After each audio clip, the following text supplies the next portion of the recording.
At Arizona State University, we've made online education better, smarter, and more personalized so you can go further in your aspiring field. I decided to pursue medicine once I realized that ASU did have the online program for biological sciences. You're still required to learn the same curriculum. You're still being tested on the same content that anyone would be tested on in person. The comprehensiveness of the program prepared me so well for medical school.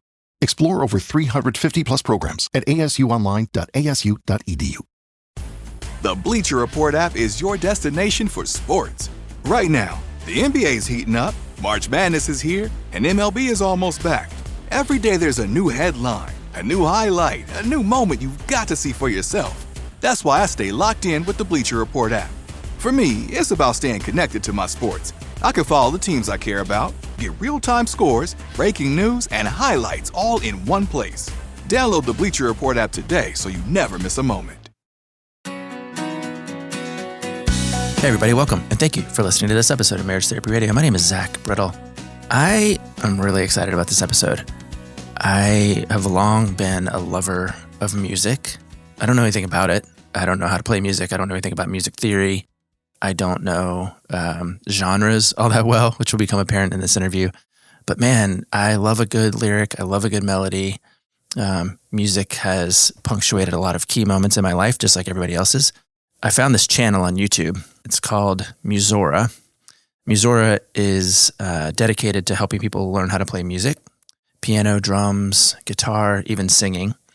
I'm definitely going to sign up. Part of their franchise includes a series of videos called Covers on the Spot, where they have a band come in and they will play this band a song for the first time.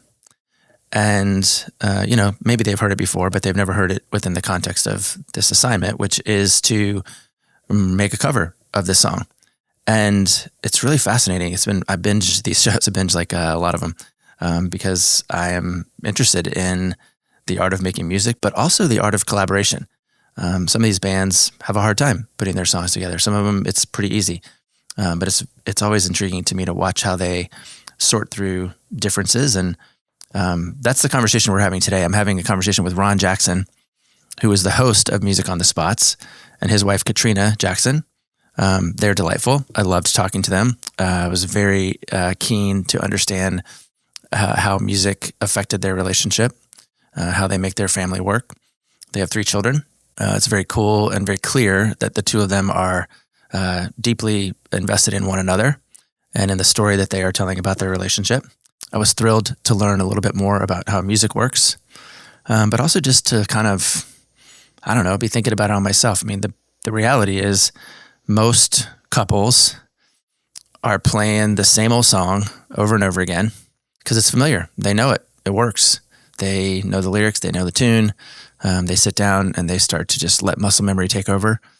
And what's very cool about Covers on the Spot is that these musicians have to stretch. They have to stretch their musical sensibilities to conform to something like a shared goal, which is to, make a new song.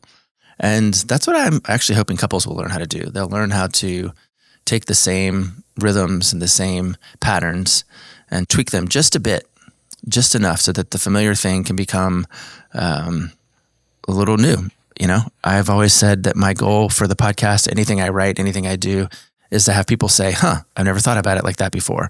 And then also to have one new way to practically change something that they do in their relationship. And I think that you get that opportunity today with Ron and Catrina, just to hear about how they make it work. And for me, I feel like there were so many topics I left on the table. I wanted to talk about REM, which is the band that helped me kind of discover music. Of course, I had listened to music my whole life, and I have profound memories of listening to my parents' music.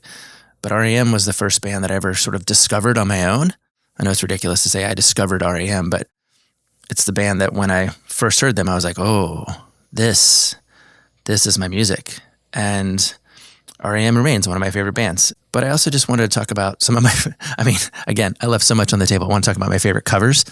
One of my favorite covers is Lily Kershaw's version of Wagon Wheel. I don't know if you've heard that one lately, but Wagon Wheel is a big rowdy song that gets played at weddings a lot, and people kind of know 3/4 of the lyrics, but not 100%. And, my favorite covers are indeed when someone takes a rowdy song and strips it bare and turns it into just the story that it is meant to evoke. Another one of my favorite covers is a guy named Obadiah Parker, who covers Hey Ya, which is that Outkast song. Hey Ya. So I don't know, man. There's another video that Ron does about how cover songs and music messes with our brains. Minimally, I would like for you to check out Musora, particularly if you're learning how to play music or you're interested in learning how to play music. That's one of my goals now as I'm empty nesting, got to buy myself a keyboard. But also if you just want to spend a couple minutes or maybe a whole day, which I did, watching people sort of sort through the collaborative and artistic process. As always, I believe that the things that we do in our everyday lives have something to say about the way we do our relationships. And that's what Ron and Catrina and I wander around in. So, as always, this is a very cool conversation. Stick around. I understand that you have changed your clocks for the last time. Yeah. Isn't that crazy? How does that feel? Do you know yet? We are morning people, so we're kind of, at least I don't know how you feel about it, but for me, I was a bit grumpy because I like to get up at like 5 a.m. and go for a run and stuff. And now it's going to be dark longer, but it's good for like summertime, I think. Yeah. Yeah. It'll be light at 9 o'clock still sometimes, which will be cool. But yeah. I'm just in Seattle, so I have the same, sort of the same weather system, sort of light pattern that you have, I guess. But of course, yeah. We're not on board with the whole not changing the clock thing yet. So okay, we'll find out. I wonder if that'll follow soon. I hope so. I think we should do more following Canada's lead, but I don't know. Who knows? It's a crazy time to be alive, I guess. So yeah, Yes. Oh yeah, we're all good. Ron, I'm fanboying a little bit. I love your show, as I've said before. It's the coolest. Katrina, and I'm glad to meet you. Welcome to Marriage Therapy Radio. Thank you. I understand you work also for Musora, yeah? I do. I've worked for them longer than Ron. 10 years. Yeah. Crazy. What's your job? I'm a graphic designer for the media team. So I make all of the thumbnails that you see on YouTube and everything on Instagram, all the thumbnails there. And I used to do a lot of their product. Physical product, not digital product. But now I just do mostly graphic design for the media team. Right on. Do you do music? Are you a music person too? I'm not. Oh, you Not play at all. violin.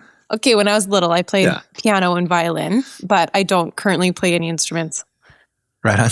Yeah. I know how you can learn. You can get a subscription to this app that will teach you how to play. Learn drums in one day. Yeah. Nice. Yeah, there's a really funny video that just dropped on the Drumeo channel today. All those guys ambushed me in the studio. They tricked me into sitting at the kit because they were trying to set the height and like the focus for the cameras on a tall drummer. And I was like, so I sat down, and then sure enough, Brandon pops into the control room and says, "Hey buddy, you're going to learn drums in a day." Yeah. And so we did that whole video, and that just came out today. And before the interview started, we were sitting here laughing. It's pretty fun. So I am sure that I will watch it.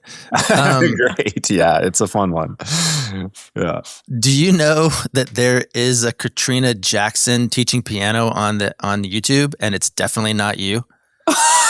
I did not know that. Really? That's so funny. I was like, I need to go learn about this lady too, and see if I can and I was like, I don't think that Ron is married to her. I don't think they're quite a match, but you never know. Yeah, you sometimes you do. Well, you're the relationships guy, so I'll take your right on. Yeah. You're in Vancouver. Where did you grow up? Small town called Chilliwack. It's where we are right now. But it's about Musora is in Abbotsford, British Columbia, and we're about 30 minutes from that. So we got a bit of a commute in the mornings, but yeah. And how did you end up there? How did you end up?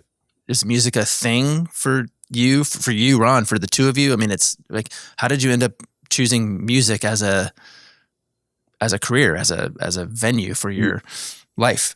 Yeah, actually, it's kind of a long story for me. Interesting though. I was originally in jazz band. I started doing that in middle school and played into high school. I didn't do it for all of high school, but I really enjoyed playing bass guitar. And, we're kind of the Bible Belt of Canada. We both grew up in church, and, most people who do that end up getting into music in one way or another. And I had fully planned to go do music education at university. And it's kind of funny because now we play in a band together, but one of my friends who I was going to go to school with ended up breaking up with his girlfriend and calling me 5 days before school was supposed to start and said, "Hey man, I'm not going to be your roommate. I'm going to go to Europe." And I was kind of like, "What?"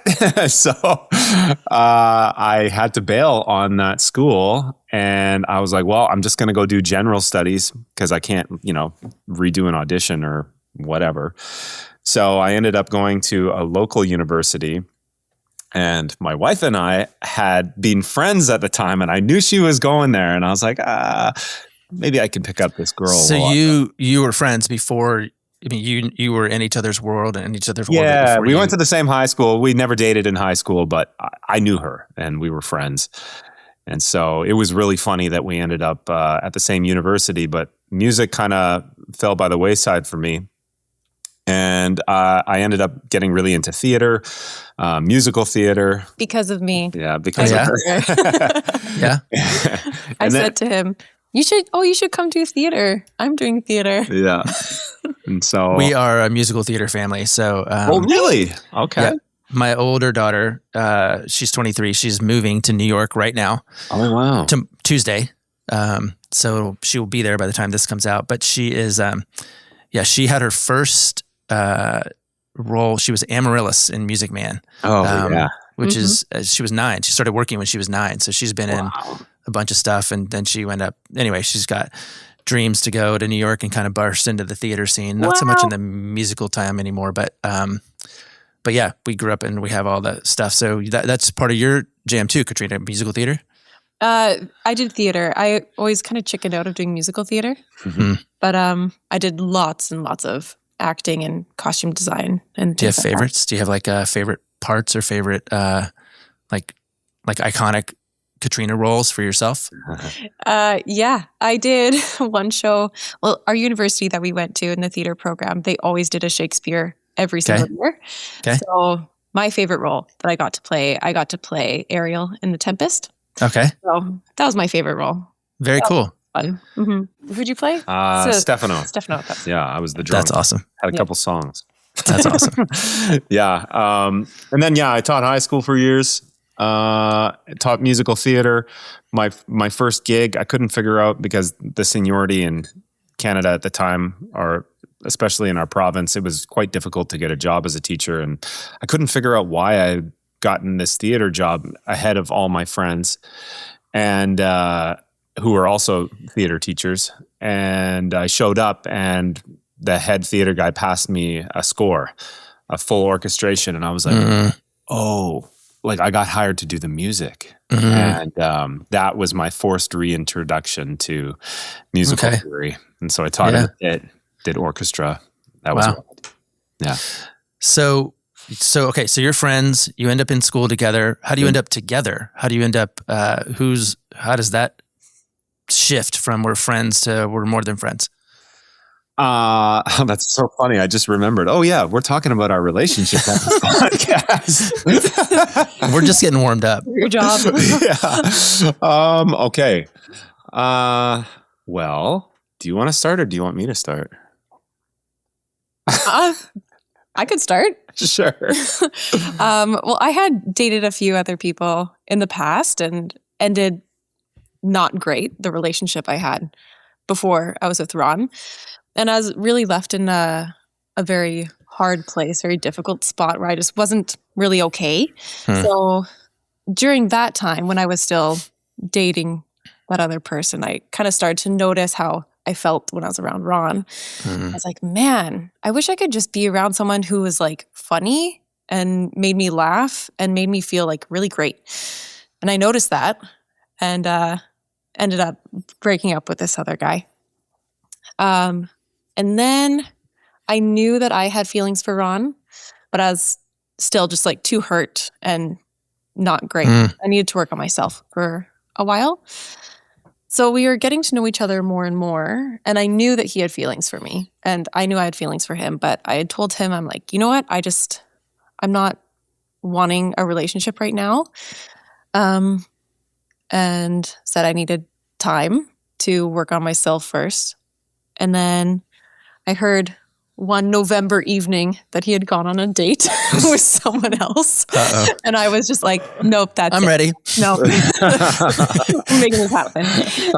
But I was very clear with him beforehand, even. I was like, I don't want to date anyone unless I know I'm going to marry them. Unless there's like a really strong chance that, I can spend the rest of my life with him. And actually, I was praying about it. And I'm just like, I just want to make it work and I want this to work. And so I'm kind of rambling a bit. Yeah. I get all nervous when I talk about this. That's okay. And then Ron, in parallel, where are you? What's happening for you while she's over here just doing all this discernment and prayer and considering and then observing? Like what's happening for you? We've always been, both of us have always been very driven people. We've always had something big that we're working on. I don't think we ever, I think any of our friends would always say, oh yeah, Ron and Catrina are just hanging out. They're just chilling. Like we always have had something huge. And so when Catrina says like we took dating each other seriously, I think we were just like, man, my life has no time to waste. Like if we're going to be together, we want to make sure like we're both into this for the right reasons. We were determined pretty early on. And I think maybe that's why we've worked so well together is just, we've always had goals and things we wanted to achieve. And the relationship was one of those things. And so, when she said she wasn't ready, I really appreciated it. I like had a lot of respect for her and I was like, okay, cool. Thanks for being honest with me and not stringing me along. And, I don't want to say like I moved on right away, but I was like, okay, like I have to. And so I did. Mm-hmm. And then you go out on this date in November. Yeah. Well, we started dating officially on January 1st. So I kind of got my butt into gear and was like, hey, let me be very clear now. I'm ready. It was a good New Year's party. Yep. Yeah. Right on. And okay, so now you're dating. It's January 1st. And when was that? It's January 1st, 2000 and something? 2011, yeah. 2011, okay. Mm-hmm. And I think you told me you're married and you've got children. Mm-hmm. Who are they?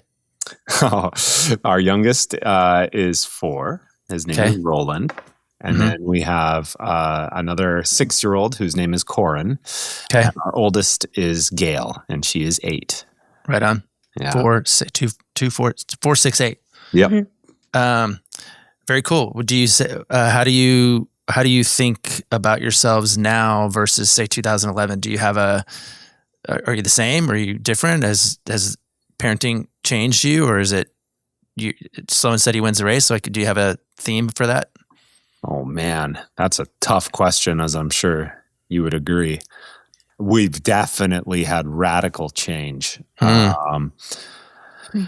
Yeah, you just don't know. It's like a whole new type of life. It really forces you to live for others in a way that I think for me, it happened biologically as well. Like it's just like, I was very philosophical when I was young and I had a lot of big questions and I really was determined to have the answers to those questions. And then when I had our daughter, I was like, oh, this is what life is about. I don't have to wonder anymore, like, all these things. I'm okay with being uncertain because I'm like holding my certainty in a weird sense. So that's a kind of a vague answer, but that seems to be the theme for me at least. What do you think?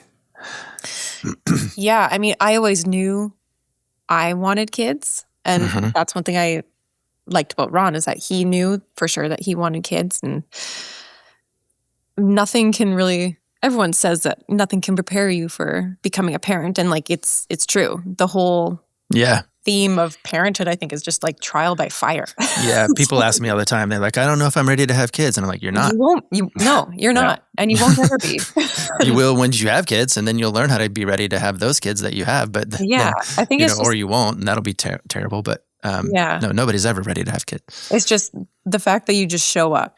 You just have to show up. Yeah. And that's all you can do.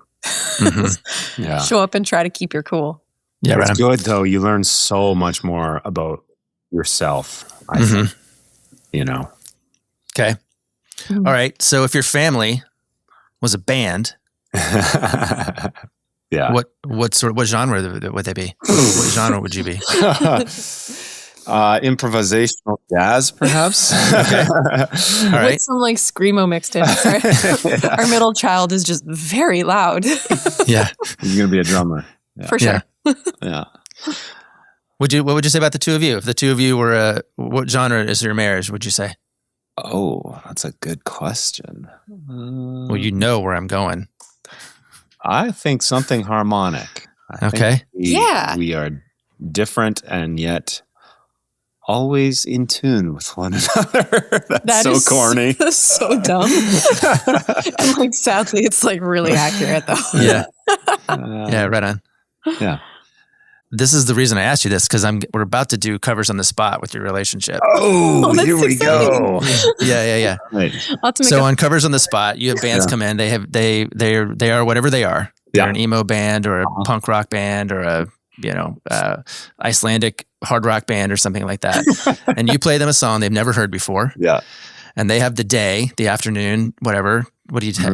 They give them like 6 hours, 6 to 8 hours? Yeah. The quickest was 48 minutes. The longest was 12 hours. So to recreate this song in their own style. They can change anything they want as long as the song comes out and it is their version of their song. Down. Yeah. No. I have watched so many of these. I'm so that's so sweet. Thank you.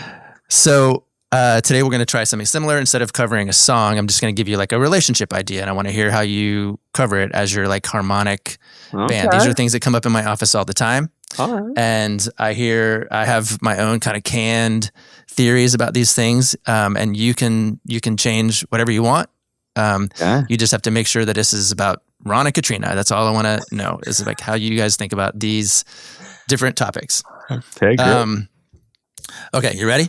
Yep. Number one, every couple fights. The question is whether the fight makes the relationship stronger or weaker. How do the two of you think about that through the lens of your genre of relationship? I have a tendency to speak first, so I'm resisting speaking first. Okay, can you repeat the question? Everybody fights. Yeah. Does fighting make a relationship stronger or weaker? I can jump in. No. Okay. I take a minute for it to go from here into here. I think that it makes everyone stronger for sure, but you have to find a way to understand the fight from the other person's perspective. Okay. So how do you do that? I think you need to really have empathy and put yourself in the other person's shoes. So if Ron and I have a disagreement on something, then I need to try to see where he's coming from and understand the context surrounding that. And I know often, now more later in our relationship, he does that now. Earlier, it wasn't so much that. It was always I was trying to put myself into his shoes. But he wouldn't necessarily reciprocate that. And that's okay because that has changed. And he had a realization where he needed to do that more. And I appreciate that. So everyone fights. Yeah, I think everyone will have disagreements. And you'll misunderstand the other person's intention for saying something or not understand why they're saying something. Or maybe they're just grouchy. I don't know. But trying to understand it from the other person's perspective, doing that, I think will always result in becoming stronger in a relationship. Yeah. And I think even this interaction that we just had is a good example of this. The fact that Catrina took a second to answer is very indicative of her personality. And that's something that I've learned is like, speaking of on the spot, I'm very good at having an answer on the spot. And when you're having an argument, just because you're winning the argument doesn't mean you're right about the conversation. And I've learned that Catrina oftentimes has great insight and wisdom on a thing, and I just need to give her a second with it. So, whereas my instinct is to solve this right away, quickly and efficiently. And yeah, if I like just blitz her with my argument, I'm probably going to come out on top. But if I just shut the hell up and let her process it, we're going to get a much more balanced back and forth. That's something that I've learned. I got all these band metaphors wrapped up in here, but who hits the wrong note first? Me. How do you do that? I get snippy. Okay. I can be very passive aggressive, and it's very unhelpful, and it's very ingrained into my being. And I'm trying to work it out of myself. But I will very often hit the wrong note before the song even starts. Oh, wow. Okay. Yep. All right. And then who brings the band back together? We both do. We both do, for sure. In different ways. Yeah. Okay. How do you do that? Yeah.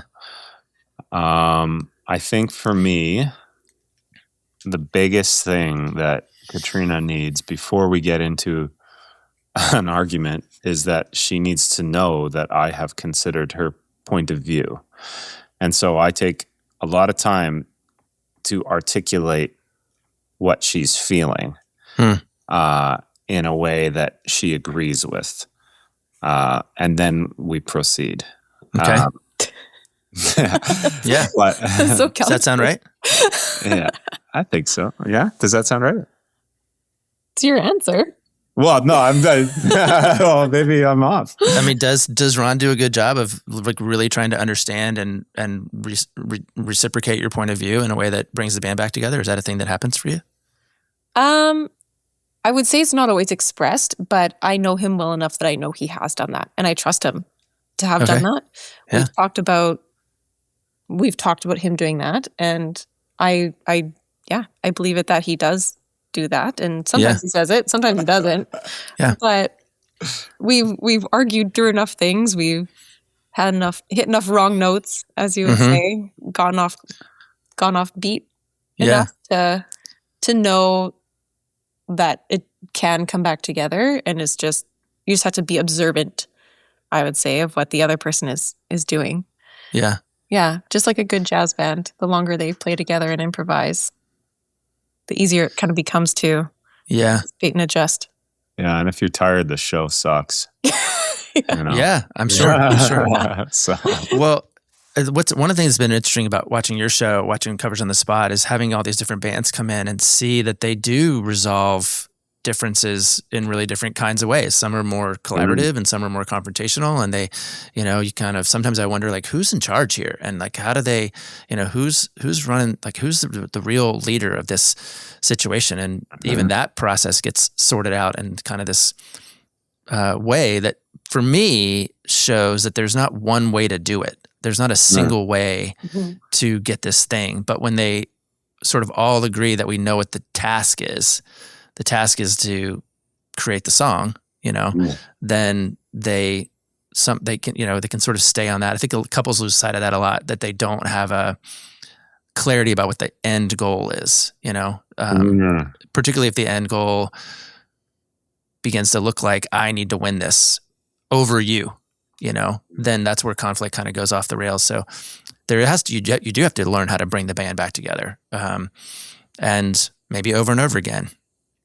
Yeah. Who was the guy who was a country guy, and he was having a hard time, or at least that's the way he got edited, and he was like, I gotta go. And he took 40 minutes to just go sit by himself and work this whole thing out. Yes. Even that was wisdom, I love Corb, Corb Lund. Yeah, that's exactly what it was. He's a Canadian artist, and he is one of the coolest people we've had on the show in my mind.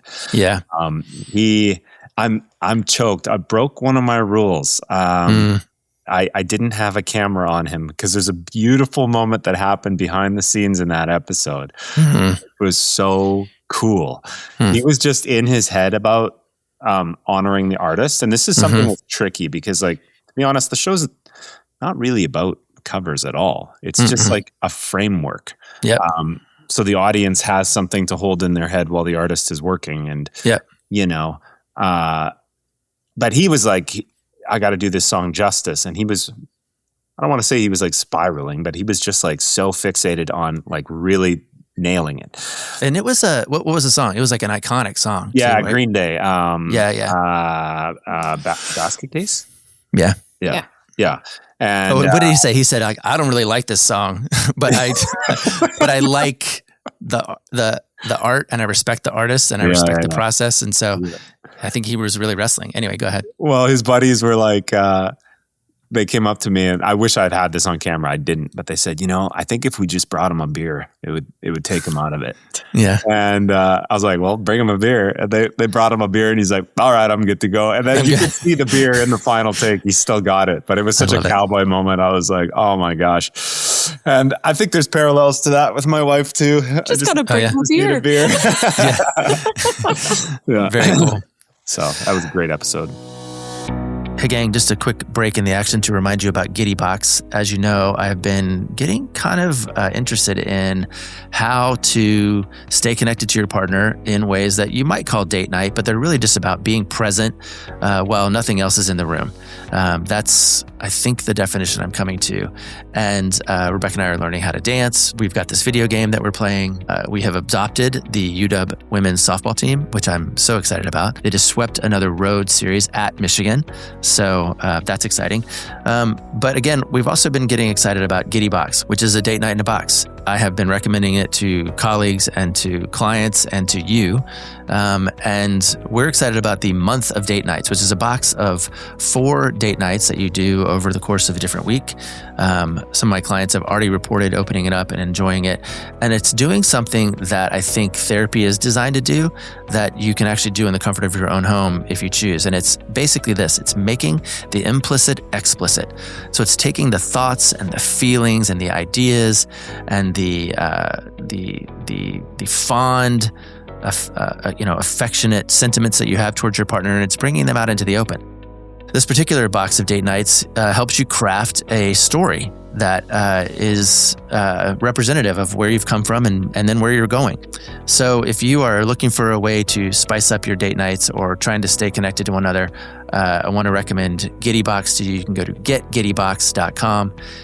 There are lots of different options there, including sort of one-offs, the month of date nights. You could even invest in something more substantial, like a milestone box that would be, hyper-personal. Josh, who's running the show over there, has a great vision, and I love his mind for creativity and also for couples. So again, I want to point you toward to getgiddybox.com. That's GetGiddyBox.com. And if you use the code MTR at checkout, you get a little discount. I hope you'll check it out as a way to stay connected and to be more present with your partner. And now we'll get back to our chat. All right. So my next one is, what do you think about this? The best relationships have to keep evolving their sound. I've sort of asked you this question already about how you guys have changed over time, but what's changed most about the sound of your relationship over time? Personally, I think we protect our time together more than we did before. Oh, yeah. We are more disciplined with making sure. I mean, I have a tendency to like obsess with things. So, and even now I still have my hobbies that I love, but I will choose to do them at times that still allow us to have enough time together. Like I do jujitsu, and that'll be like early morning before anyone's awake. And we both exercise, and we'll do that on our lunch hours, but like our evenings, we protect much more. Yeah. I would say early on in our relationship, like Ron is extremely social and extremely introverted and extroverted. Oh yeah, sorry. Extroverted. Yeah. And I'd say I'm on the introverted side of things. I can be. Yeah. My wife and I could not be more different. She's the extrovert and I'm like, nope. What did she say last night? She and my daughter were going to a movie And they're like, we're either going to go to the 2:00 movie so we can hang out with you when you get home, or we're going to go to the 6:30 movie. And I was like, I think you should go to the 6:30 movie. Yeah. That would be good. Yeah, that would be, you guys will have a lot of fun at the 6:30 movie while I'm at home by myself binging YouTube. That's exactly kind of us. Yeah. I think so. Yeah. So I would say it was a lot faster paced early in our relationship, just because Ron loved going out and doing things so much, or having lots of people over. And I would say yes, because it's not that I don't enjoy them. It's that my social cup runs out a lot faster. And so I found I was pushing myself, unhappily so, to allow all these social gatherings and going and doing lots of things and being very busy. And I think a lot of that has come with having kids too. Yeah. It's like Ron said, we protect our time together a lot more. And Ron kind of understands that I need kind of like a quiet evening where I just get to talk my brains out. I just get to talk and talk and talk about everything I want to talk about. And he'll sit there and he'll listen, and we'll have some back and forth and chat about it. Or usually we'll make steak after our kids go to bed. Yeah. Have some good steak that we like made. they get the second tier food, and you get the quality. They get nuggets. Beef. They've caught on though. Now they're like, oh, are you guys making steak tonight? Will there be some for breakfast tomorrow? Yeah. We get some of the leftovers if there's some left, but for sure. But now it's a lot more. We'll sit here in our kitchen and we'll just eat steak and have a bottle of wine, and it's quiet and it's chill, and that's what I need. Yeah, a lot more. So I'd say it's a lot slower paced now. It's a lot of a slower song than a fast paced song, for sure. One thing that's funny too is like I still weekly get together. I've had the same best friend group since I was like seriously in kindergarten, and like I have multiple friends, 8 or 9 friends from that same group, and we still hang out weekly, but we do, I have a hot tub here at my place. We meet at 5 a.m. every Friday morning. So they were here this morning. That we hold court. We talk about the week, and that's then insane. We don't disturb anyone, Well, that's how I get it done. Yeah. That's insane. It's the social time. Yeah, for sure. Okay. I got one more. Great collaborations require both trust and tension. How does trust and tension play in your relationship? Well, kids are the tension. Okay. In my line of work, we call it stress and safety. Therapist has to provide both stress and safety. If there's too much stress and not enough safety, people don't change. If there's too much safety and not enough stress, people don't change. So you have to provide both and enough of both for there to be a container for growth and for evolution, And I guess I just wonder how you appreciate that in your own day-to-day life. Well, I would say it's a unique thing we have working together, because a lot of people look at us kind of like, whoa, like what's that like? And it's never been a problem for us. I don't know exactly why that is, but I think there is certainly, like, we both have work stress, that's for sure. When I was in a different career, it's almost weird. Like sort of our stress is like unspoken now. Like we both come home and we're like, oh yeah, that was a thing. And oh yeah, that was a thing. And I don't know. We just kind of provide safety for each other. I don't know. I don't know if I have a good answer for this one. What do you think? Yeah, I'm not totally certain how to answer it either. I think relationship means both stress and safety. Or trust and tension. Trust and tension. Well, we certainly have crazy trust for each other. Oh, this is one thing. We pretty much tell each other like everything. Okay. And that's a wild thing that we started doing.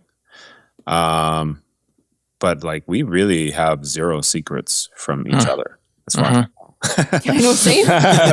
But it is like we have, talked about some pretty crazy things together, and sometimes it's like intimidating to have that level of openness. But I have found yeah, so maybe there's your stress. Like sometimes we talk about things that are uncomfortable. Yeah. I know early in our relationship, we would often stay up to like 2 a.m. because we were determined that we will solve the thing before we go to sleep.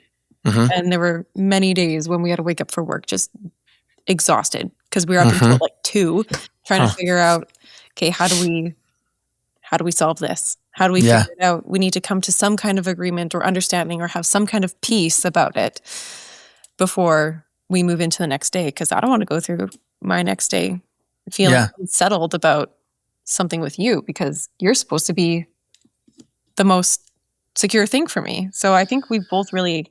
Has that changed, or is that this? Is that you said we used to do that? Has your philosophy on that changed?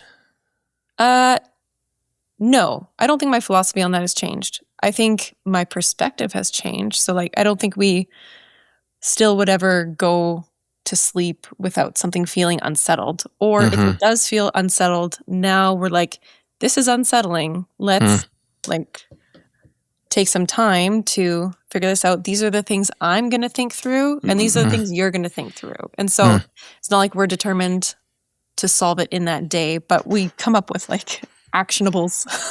Get it about it again very, very soon. Yeah. Yeah. And I guess that kind of plays along to what you had said. I need time often to think about what I'm going to say. Yeah. Yeah. There's a thing that I tell my clients, and I say it on the podcast all the time, and I say it 3 times every time, which is repair is more important than resolve. Repair is more important than resolve. Repair is more important than resolve. And when people are committed to resolve, they stay up till 2, 3 in the morning. They lose their skills. They lose their, like, would you say the song sucks if you're tired or something like that? Like they lose the ability to collaborate, and sometimes they make it worse, versus learning how to say, we're going to be okay. We're going to figure this out. We got to sleep. Yeah. I love you. I love you too. Yeah. Don't worry. Like, so the idea that repair, because you can repair without resolve. You can also resolve without repair. You can be like, fine, fuck it. I'll do it. And that's what forget it. She would do. That's what I would do. When it's 2 a.m. and I'm determined to win. Yeah. I would say that there's been an evolution. We still don't go to bed. I don't think we've ever gone to bed being like, I hate you. I think we've always been like, I love you too. Let's finish this talk tomorrow. Yeah. But it has evolved. And plus who has the energy to stay up till 2 a.m. if you've got 3 children and also you have to be in a hot tub at 5. Yeah. So Exactly. The boys are there. Right? Yeah. I like telling this story too. I recently saw Ben Folds play with the Seattle Symphony Orchestra. Yeah. And he would stop every once in a while. He would come up and he would give a little like mini TED talk about music or art or, even kind of politics or culture or whatever. And he said, the world needs symphonies because all these artists are up here, and it's the same on your show too. And he started a sentence that I knew how he was going to finish it, but there was a twist in it. And he said, all these artists up here resolving and he started with DI, and I was like, oh, he's going to say difference. They're up here resolving difference. But they're not resolving difference. They're resolving dissonance.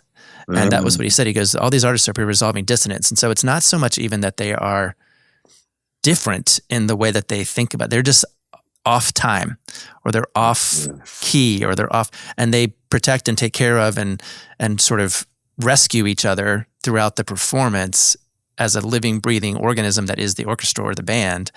And I found that really profound, and it's true, because music itself and relationships themselves kind of move around, and it's not so much that we want something different; it's that we just want the way we want it is different. And so, people who are good at this figure out how to resolve dissonance and prioritize getting back on track versus getting it done or getting it finished. So yeah, absolutely. Okay, I got a lightning round for you. This is sentences or lyrics I want you to finish. Oh, gosh. Okay. This is Catrina's. The thing that Ron does that always makes our relationship better is? He jokes. He makes jokes. Okay. He brings a lot of levity to the relationship. Sure. Yeah. Yeah. Playfulness. And I love that. The thing Catrina does that always grounds us is? We're not very lightning, are we? Well, you're not, but he's the one that always grounds us. I would say, very resourceful. Okay. Yeah. Yeah. When I have a problem, she always has a solution. Okay. Yeah. That's cool. When we're at our best, we sound like silence. Oh yeah? Mhm. Say more about that, because I believe you. Yeah. No, when we're at our best, I think it's working so well. There's nothing that needs to be. It's just like a smooth, like a well-oiled machine. Mm-hmm. It's quiet but it's still moving. Yeah. Yeah. I love that. Except for your middle child, that seems like maybe. Wait, here's a story for you. Okay. I have an Apple Watch, and it tells you when things around you are too loud. Oh, you are not about to say what I'm about to. Okay. It's like, oh, the noise around you just reached 100 decibels. Even it's your 10 kid. seconds at this level can do permanent hearing damage. I'm like, cool. Oh my gosh. He was delighted. He like shrieked about something. So he was excited. Oh, and that's insane. Yeah. All right. So we've been talking about the song, the band, what you are. If you had a title for the song that your marriage has written, what would you say it is? It's going to be like a Fall Out Boy. Or is it Fall Out Boy or Panic at the Disco? They have crazy long titles. It's like, Yeah. Okay. Yeah, something to do with I don't know. Alignment sounds so corporate. Yeah. We are often like very aligned on our values and our core goals. So I don't know. Silent alignment. Silent. There you That's go. a good one. Oh yes, dude. We should write that song. That's perfect. There we go. That's only two. Okay. Pretty good. Pretty good. All right. So now we're back to Ron's lines. The performance is over. We played the song. How did that feel? It felt good. It felt good. That's what most of them say. I'm surprised. Felt okay. Yeah. How did it feel to have your relationship interpreted on the spot? Pretty good. Yeah. Pretty good. Yeah. It's always hard to articulate these things, because they're so close to your heart. And it's like so much of what we do now is just unspoken. So it's like I feel bad when I take time to think about it, but it does matter to me. So I want to give an accurate answer. Yeah. I feel like I can be so long-winded. I feel like I'll try to give all the context for absolutely everything first before I even get to the core nugget of what I'm trying to say. Mm-hmm. So, yeah. What would you say to people who are interested in relationships or are just getting started? Like what advice do you have for new people who are wanting to learn how to do relationships well? I mean, my honest answer would be find someone that you can dare to be fully honest with. Mm-hmm. Because you might, deep in your guts, you might feel like that's not something that's ever possible, or that someone couldn't actually love every part of me. They might love this bit that I'm projecting. And I think when people are first starting out, they're putting on this thing, or I need to do this to get a partner, or, I got to work out, or I got to be this or that. And then, there is things obviously that you have to do that make you a good partner, but a relationship is not something you find. I think it's something you build with someone. Mm-hmm. So you find the right person who wants to build with you. Mm-hmm. And then you start on that path. Because I've had friends that have, been chronic daters. Mm-hmm. At one point they're just like, I just want to find someone who wants to do this and work with me. And it worked. And it's like, well, there you go. I think it's important also you need to have the understanding with someone of the end, what's the end goal?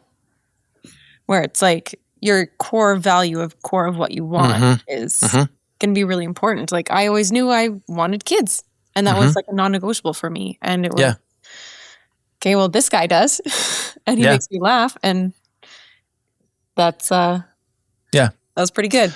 Well, it's why it's why your show works, because everybody's clear. We have to get out of here, having written this song, and so and then the other thing that occurs to me as you're talking is it doesn't do any good to have a band with two drummers or or 2 lead singers or 2 bass players, like only like if the 2-person band with 2, I mean, sure, you can have 2 lead singers or whatever, but you got to find people who are willing to collaborate and complement your what you're bringing to the table, because we need different people with different skills to accomplish this thing that we're trying to create together. And for a lot of people who have kids, it's how to raise great kids or how to create legacy or something. But no matter what, it's got to be, are we clear that we want the same thing?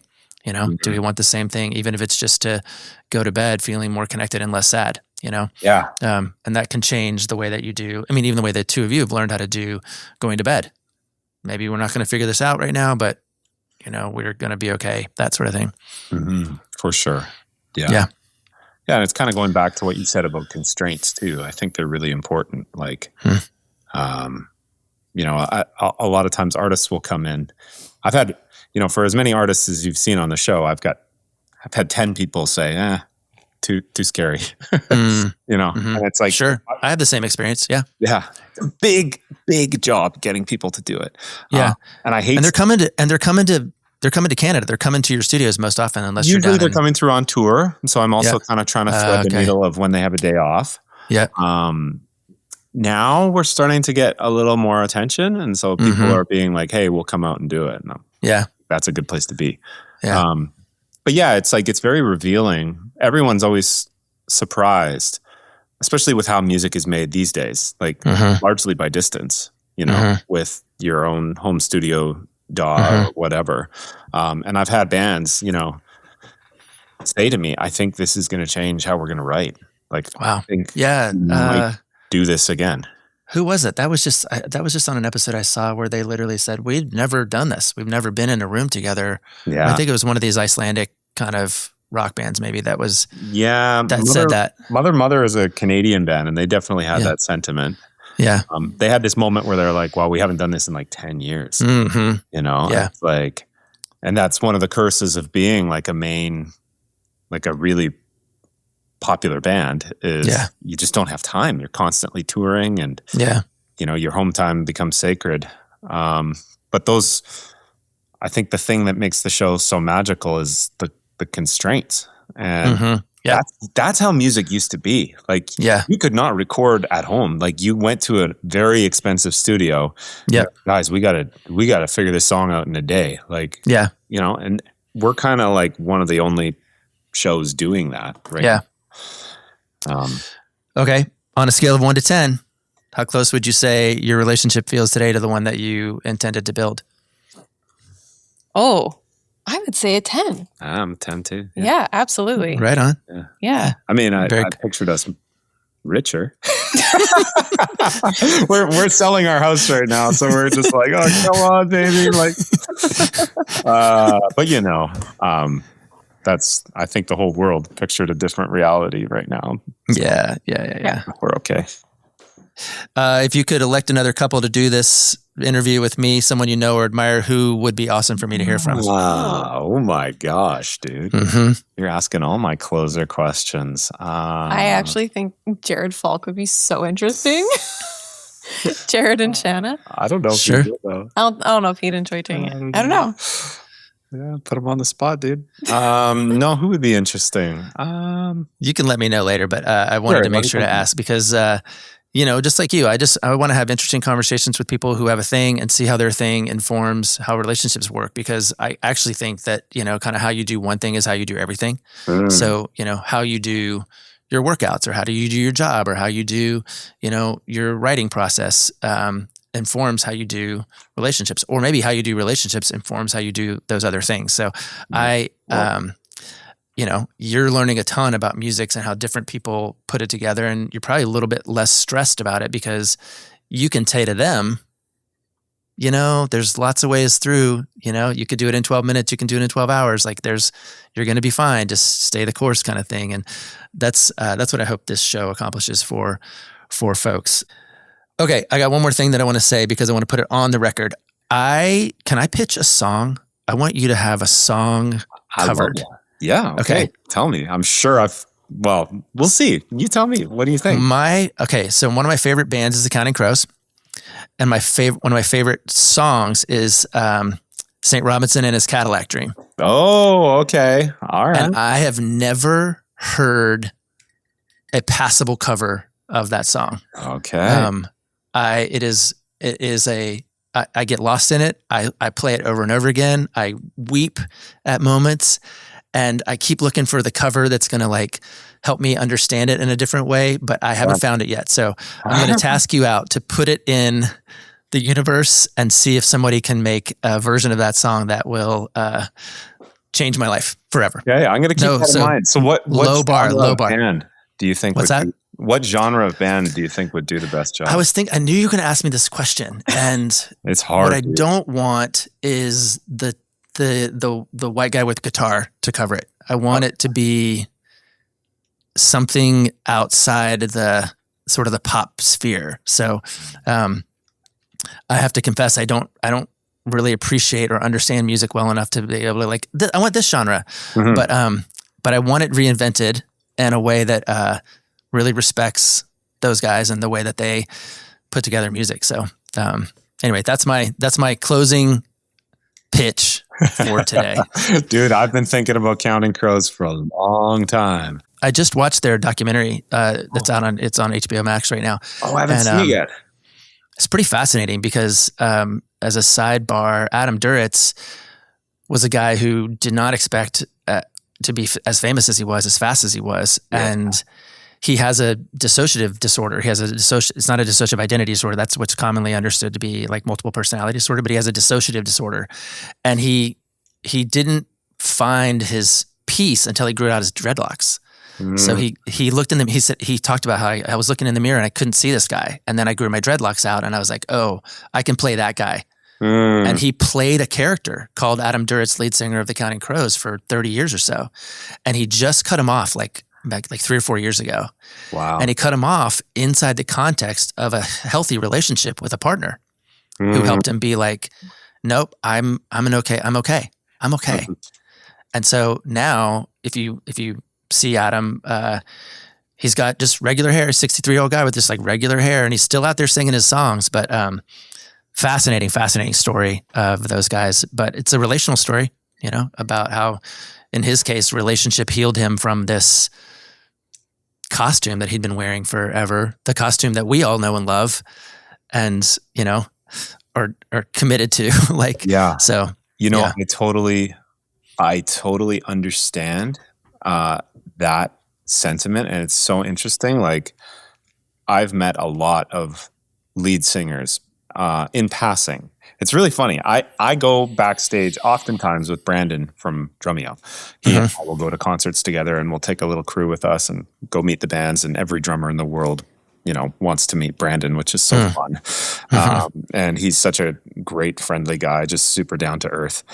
But the lead singer will often be passing through pretty quickly. And it's very clear, like, the band is often excited to meet us because, they're fans of the show, or they kind of know we're music nerds. So it's like a little different than being accosted by fans. But every time I've spoken to a lead singer, they have this thing about just this, it's really hard to describe, but you can just tell that even in the way, like, I've learned how to talk to bands. And, at first I thought the nicest thing you could say was, oh, I'm a huge fan. And that's not what they want to hear.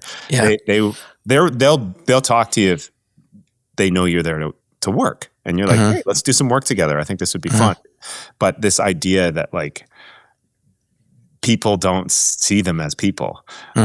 It's like the lead singer syndrome. I totally get it. And I have to check myself all the time because I meet artists that I like listened to in high school, and I'm like, oh my God, like, I can't believe it. But they're just folks, just normal people. Listen, you guys, thanks for coming on the show. I'm so glad to have met you both, and I'm glad to be able to spread the word about Musora and about how relationships work. And I'm just really grateful to speak to you. So I will make sure that people can find the channel. I know it's not personally like your personal brand or whatever, but it is. It's clear that you're invested, and I'm a big fan, and I'm a big fan. I'm a big fan of your work. Man. No, that's okay, man. I'm still getting used to that whole thing, but I also have to pitch our lessons platform. That's like our main thing. Yep. And that is such a fun thing that we both believe in. I'm just really starting to dig into it now. You'll go watch this Drumeo video from today and you'll see what I'm talking about. But it's such a great place to learn. And I've even found I'm sitting down with our kids and using it now to teach them. Yeah. It's been really fun. Yeah. Well, I'm about to. Like I said, my youngest, my house is about to empty nest, and literally next week. And one of my goals is to has been to learn new stuff. I'm trying to learn new stuff, and I'm pretty committed, I think, to learning how to play the piano. And Musora will be my pianote. Is that piano? Yeah, piano. Yeah. Is going to be up in an email. I'll send you a pass. Mm-hmm. Cool. Yeah, I got to get a keyboard first, but I will. I'll definitely let you know. Yeah. Okay. Thanks so much, you guys. Thanks, Zach. Thank Pleasure you. talking. Bye-bye. Bye. Thank you so much to Ron and Catrina. Definitely go check out Musora on YouTube and check out Covers on the Spot. Ron does a great job hosting that show. And yeah, thanks for listening to Marriage Therapy Radio. Again, you can support the podcast by joining us on Patreon.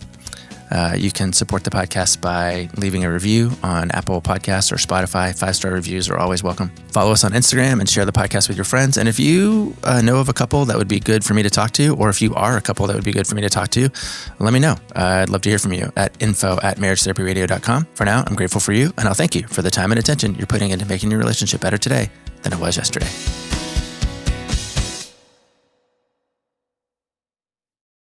With so many options, why choose Arizona State University? For me, the only online option was ASU because of the quality. Their faculty was really involved with their students and care about your personal journey. The dedication to my personal development from my professors, that's been extremely valuable to me.